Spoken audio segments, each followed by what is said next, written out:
اور جب وہ اس معیار پر پورا نہیں اترتے تو اس کو یہ احساس ہونے لگتا ہے کہ یہ سب میرے خلاف ہیں.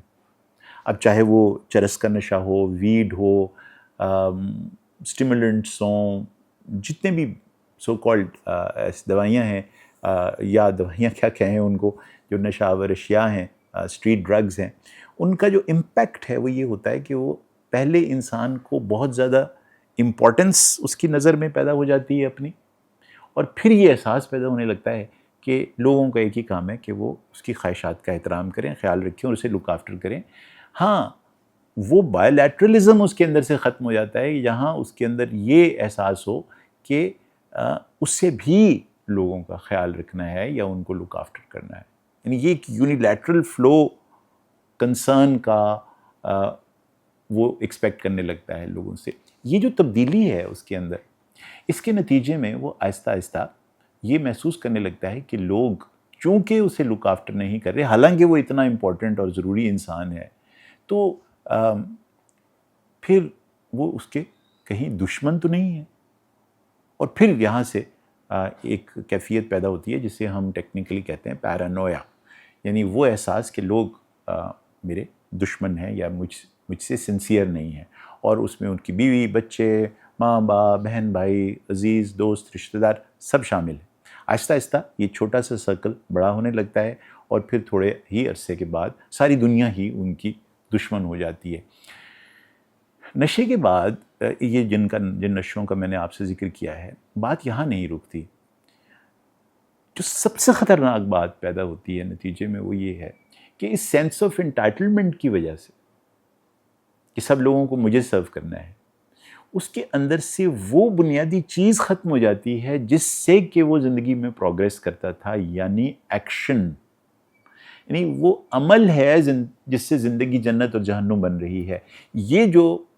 عمل ہے یہ اس کی زندگی سے ختم ہو جاتا ہے. اب یہ شخص جو کہ نشہ کرتا ہے، چرس کا، ہیروئن کا، اسٹیمولنٹس کا، کوکین کا، یہ باتیں بہت کرتا ہے. ایسے ایسے منصوبے، ایسے ایسے پلانز، ایسے ایسے آئیڈیاز، فینٹاسٹک آئیڈیاز، ایسے ایسے فلسفے اس کے ذہن میں آتے ہیں کہ اسے لگتا ہے کہ اس سے پہلے تو ارسطو نے بھی یہ نہیں سوچا تھا جو میں سوچ رہا ہوں. تو یہ جو اس کی کیفیت ہوتی ہے، اس میں بے شمار خیالات اور کریٹو تھاٹس اس کے ذہن میں آتے ہیں.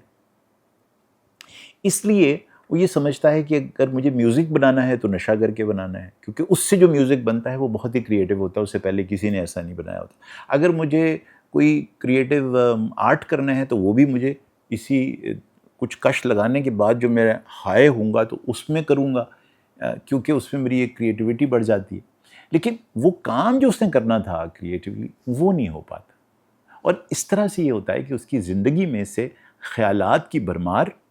اور عمل کی شدید کمی پیدا ہونے لگتی ہے. اور صاف ظاہر ہے کہ زندگی تو چلتی ہے عمل کی بنیاد پر. ہماری کرنسی تو ہمارا عمل ہے جس کے بنیاد پر زندگی چل رہی ہے. تو جیسے جیسے وہ اس کیفیت میں سوچ میں رہنے لگتا ہے اور عمل اس کی زندگی میں سے ختم ہونے لگتا ہے، تو نتیجتاً وہ آئسولیٹ ہو کے اور مارجنلائز ہو جاتا ہے سوسائٹی سے. گھر والوں کے کسی کام کا نہیں رہتا، اور صاف ظاہر ہے اس کو کاروبار میں، تعلیم میں، کسی بھی چیز میں کوئی انٹرسٹ نہیں رہتا، اور یوں وہ گھر کا ایک دھتکارا ہوا انسان بن جاتا ہے جو کسی کام کا نہ کار کا، دشمن اناج کا. تو یہ جو اس کی کیفیت ہے، اس میں صاف ظاہر ہے کہ پھر ہمیں وہ برا لگنے لگتا ہے، اور پھر ہم اسے کسی نہ کسی ریہیبلیٹیشن سینٹر میں چھوڑ آتے ہیں. سوچنے کی بات یہ ہے کہ ریہیبلیٹیشن سینٹر میں جا کر اور اس تمام صورتحال سے کٹ کر اب وہاں اس میں کیا یہ دو چیزیں کہ وہ اس کی اہمیت ختم ہو جائے اس کی نظر میں، اور اس کو یہ بات سمجھ آ جائے کہ بنیادی طور پر انسان اگر پروگریس کرتا ہے یا زندگی میں آگے جاتا ہے یا اس کی کوئی وہ ایک اسپیشل انسان بنتا ہے تو وہ اپنے عمل سے اور اپنی اچیومنٹ سے بنتا ہے. وہ سوچ کے ذریعے نہیں بنتا، صرف فلاسفر بن کر وہ نہیں وہ اہمیت حاصل کر سکتا، بلکہ اس کو عملاً زندگی میں کچھ کرنا پڑے گا. اور وہی چیز ایکچولی ہے جو ریہیبلیٹیشن سینٹر میں اس کو میسر نہیں آتی. اس کو وہاں بند کر دیا جاتا ہے، اور کچھ عرصے کے بعد اسے نکال کے یہ سمجھا جاتا ہے کہ اب یہ بدل گیا ہے اور ڈرائی کلین ہو کر آ گیا ہے، اور اب بالکل وہ ایک بڑی زبردست زندگی گزارنا شروع ہو جائے گا واپس اسی گھر میں اسی انداز سے اس کو دیکھا جانے لگتا ہے، بلکہ اس دفعہ وہ جو امیجن کر رہا تھا کہ لوگ اس کے سب خلاف ہیں اور اس کو واچ کرتے ہیں اور اس کو دیکھتے ہیں اور اس پر شک کرتے ہیں اور اس پر کوئی اعتبار نہیں کرتا، یہ پریکٹیکلی ہم کرنے لگتے ہیں اس کے ساتھ. یعنی ہر کوئی ہر وقت دیکھتا رہتا ہے اس کی آنکھیں لال تو نہیں ہوگی، یہ پھر تھوڑی دیر کے لیے گھر سے غائب ہوا تھا تو نشہ کر کے تو نہیں آیا. تو یہ جو کیفیت اب جو وہ پہلے پیرانویا میں یعنی نفسیاتی طور پر ایسے سمجھتا تھا، اصل میں ایسا ہو نہیں رہا تھا، وہ پریکٹیکلی گھر والے کرنے لگتے ہیں. تو پھر اس میں کتنی ہی دیر لگے گی کہ وہ واپس اپنے اس احساس کو، اس کیفیت کو کہ لوگ اس کے دشمن ہیں اور اسے دیکھ رہے ہیں اور اس کو نقصان پہنچانے کی کوشش کر رہے ہیں، اس کے لیے، اس درد کو کم کرنے کے لیے دوبارہ سے وہی نشہ پھر کرنے لگتا ہے. آپ کو بتانے کا مقصد صرف یہ ہے کہ ہماری ایک پوری نسل آج نشے میں تو نہیں ہے، لیکن اس کیفیت میں جاتی جا رہی ہے. اور یہ ہے آج کی اس ریل کا، اس ویڈیو کا مقصد آپ تک پہنچانے کا. یہ باتیں جو میں نے کی ہیں یہ تو آپ کو پہلے بھی بتاؤں گی. یہ کیفیت ہمارے بچوں میں آتی جا رہی ہے کہ وہ بہت امپورٹنٹ ہیں اور ساری دنیا ان کو سرو کرنے کے لیے ہے، اور ان کے اندر یہی سینس آف انٹائٹلمنٹ پیدا کرتے جا رہے ہیں ہم پرورش کے ذریعے کہ تم یہاں بیٹھو، تم شہزادے ہو، تم اپنی ایک بہترین فارم ہو اور ہمارے سر کا تاج ہو،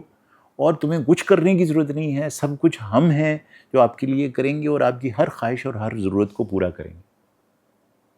یہ جو انداز ہے جس میں انہیں کچھ کر کے پروگریس نہیں کرنی،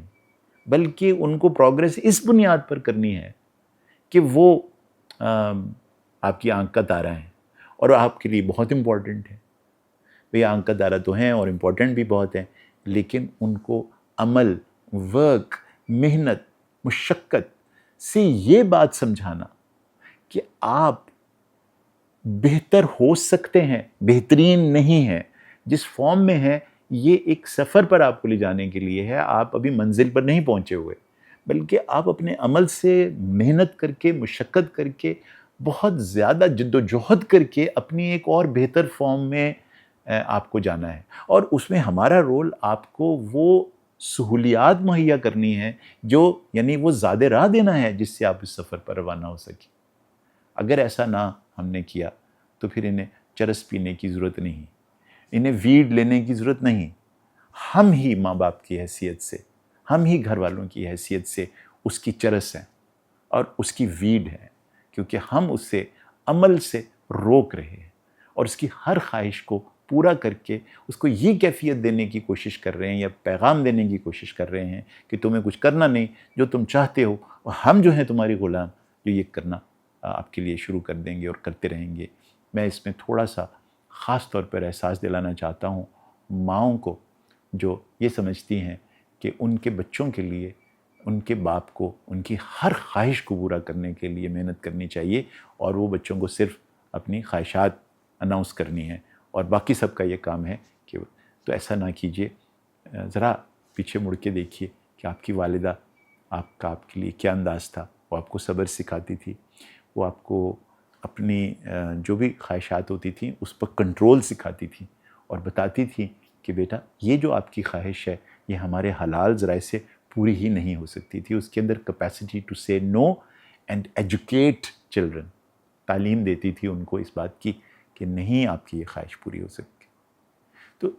یہ جو ایک ڈیلے کرنا ہے اور اپنے بچوں کو یہ احساس دلانا ہے کہ